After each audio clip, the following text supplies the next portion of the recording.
Hello friends, good morning. मेरा नाम है अजय और आप देख रहे हैं मेरी फ़नी वीडियो जो मैंने आज अपलोड की है। तो प्लीज़ नई नई वीडियो मैं भेजता रहूँगा। कृपया करके मेरा चैनल पहले सब्सक्राइब करें। ये है मेरा चैनल जिसका नाम है अजय मून पांचाल। और प्लीज़ इस नीचे दिए गए रेड बटन को ज़रूर क्लिक करें, इस पर लिखा सब्सक्राइब, जिससे मैं आपको नई नई वीडियो भेजता रहूँगा। और प्लीज़ आपका एक सब्सक्राइब से कुछ जाने वाला नहीं है। कृपया करके एक सब्सक्राइब तो बनता है यार। आपका कुछ नहीं जाना, मेरी लाइफ बन जाएगी एक सब्सक्राइब से। प्लीज़ सो दैट मेरा चैनल सब्सक्राइब करे और मेरी वीडियो देखते रहे। Thank you. मोदी का विरोध क्यों?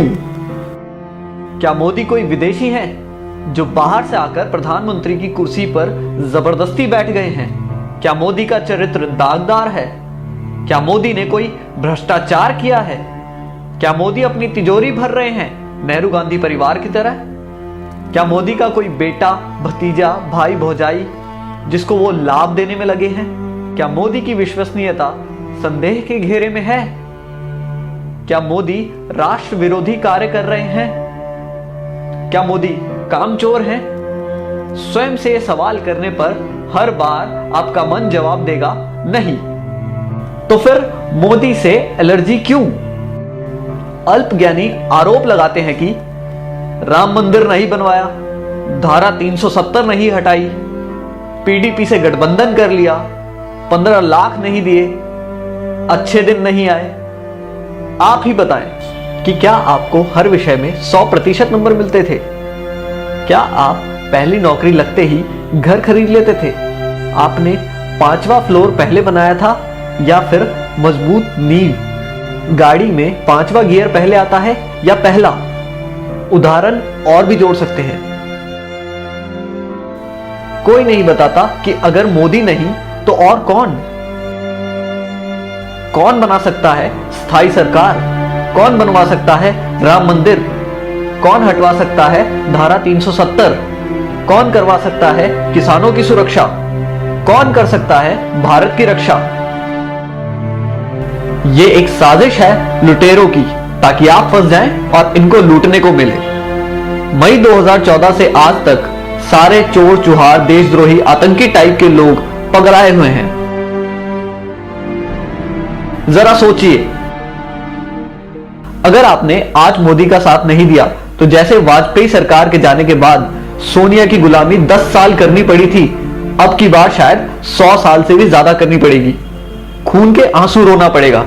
एक बार जरूर सोचें।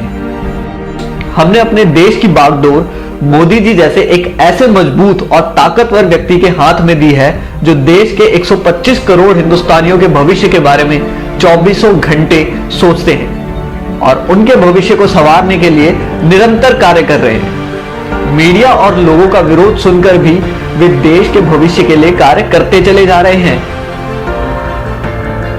वो अपने लिए नहीं, हमारे भारत के स्वर्णिम भविष्य के लिए जी रहे हैं।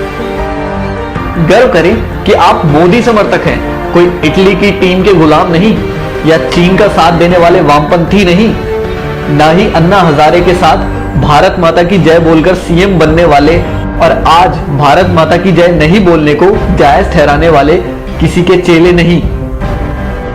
आप ही बताइए, जब देश का बंटवारा हुआ तब सरकार किसकी थी?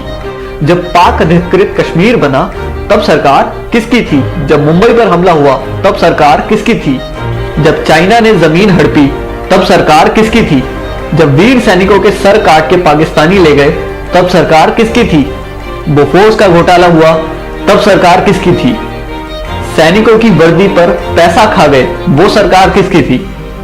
सरदारों का कत्लेआम किया, वो सरकार किसकी थी?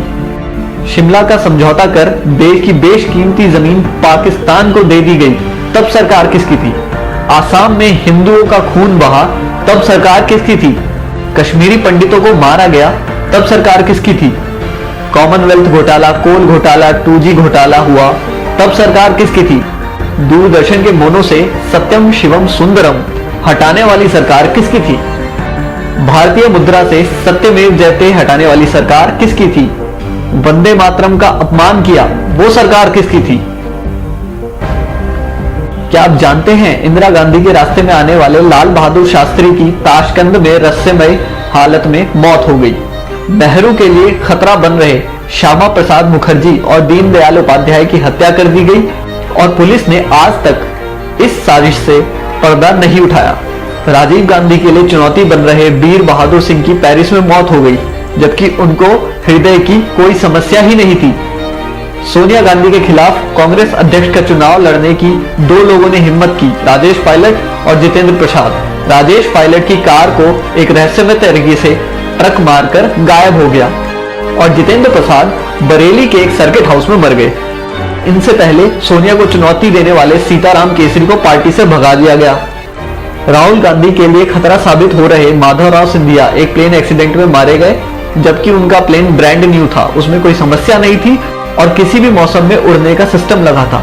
कांग्रेस और विदेशी कंपनियों के लिए खतरा बन चुके राजीव दीक्षित की मौत हो गई। राजीव भाई की मृत्यु की खबर किसी मीडिया चैनल ने नहीं चलाई। मित्रों, जो भी इस परिवार के अत्याचारों के खिलाफ आवाज उठाता है उसकी रहस्यमय हालत में मौत हो जाती है। शशि थरूर की पत्नी इस बात का एक उदाहरण है। संविधान की धारा 30A के तहत विद्यालयों में गीता रामायण पढ़ाना क्यों प्रतिबंधित है और मदरसों में कुरान और ईसाइयों को बाइबल पढ़ाने की छूट है?